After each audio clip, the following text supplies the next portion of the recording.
மதுரையில் 14 வயது பள்ளி மாணவனை கடத்தி 2 கோடி ரூபாய் கேட்டு மிரட்டல் விடுத்த நிலையில் 3 மணி நேரத்தில் சிறுவனை போலீசார் மீட்டுள்ளனர்.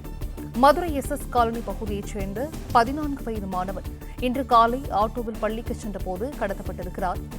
ஆட்டோவை மறைத்த கும்பல் ஆட்டோவை நிறுத்திவிட்டு மாணவனை ஆட்டோ டிரைவருடன் சேர்த்து பொலிரோ காரில் கடத்தியதாக தகவல் கிடைக்கப்பட்டிருக்கிறது. ராஜ்குமார், இது குறித்தான விவரங்களை தொடர்ந்து பதிவு செய்யலாம்.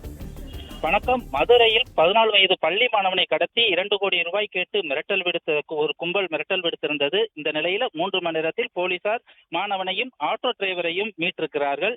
மதுரை SS காலனி பகுதியில் வசித்து வரக்கூடிய ராஜலட்சுமி, இவர் பைபாஸ் சாலை பகுதியில் இவருக்கு காம்ப்ளெக்ஸ் வீடுகள் என உள்ளது. இவரது மகன் தனியார் பள்ளியில் அங்குள்ள தனியார் பள்ளி ஒன்றில் 7ஆம் வகுப்பு படித்து வருகிறார். இந்த நிலையில இன்று ஆட்டோவில் அவர் பள்ளிக்கு மாணவனை அழைத்து அனுப்பியுள்ளார். இந்த நிலையில் ஆட்டோ டிரைவர் பால்பாண்டி என்பவர் மாணவனை, அதாவது ஆட்டோ டிரைவருடன் மாணவன் அந்த பள்ளிக்கு செல்லும் வழியிலேயே அவனை ஒரு கும்பல் கத்தியை காட்டி மிரட்டி பொலிரோ காரில் மாணவனையும் ஆட்டோ டிரைவரையும் கடத்தி சென்றிருந்தது. இது கடத்தி சென்றது மட்டுமல்லாமல் அவரது பள்ளி மாணவன் தாயான ராஜலட்சுமிக்கு போனில் மிரட்டல் விடுத்தது. உடனடியாக உனது மகன் கிடைக்க வேண்டும் என்றால் 2 கோடி ரூபாய் கொடுத்தால் உயிரோடு கொடுப்பேன், இல்லை என்றால் அவனை துண்டு துண்டாக வெட்டிவிடும் என போனில் மிரட்டல் விடுத்ததை அடுத்து அவர் உடனடியாக SS காலனி காவல் நிலையத்தில் சென்று புகார் கொடுத்தார்.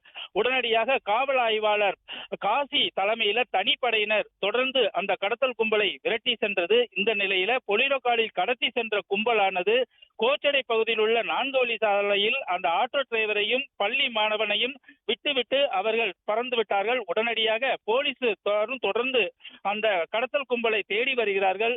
இந்த நிலையில பள்ளி மாணவனை புகார் கொடுத்த 3 மணி நேரத்தில் பள்ளி மாணவனை மீட்ட போலீசாருக்கும் பாராட்டுகள் குவிந்து வருகிறது. தொடர்ந்து போலீசாரும் அந்த கடத்தல் கும்பலை தேடி வருகிறார்கள்.